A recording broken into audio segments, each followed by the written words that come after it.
लेते हैं सुमूद फ्लोटिला के हवाले से। इजराइल ने ग्लोबल सुमूद फ्लोटिला के 4 इतालवी रजाकारों को मुल्क बदर कर दिया।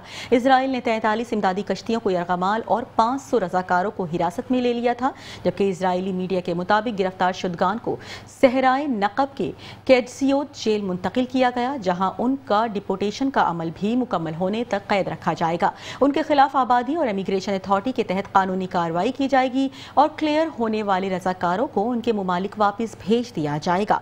इजराइल ने ग्लोबल सुमूद फ्लोटिला के 4 इतालवी रजाकारों को मुल्क बदर कर दिया है, जबकि इजराइल ने 43 इमदादी कश्तियों को भी यरगमाल और 500 रजाकारों को हिरासत में ले लिया था।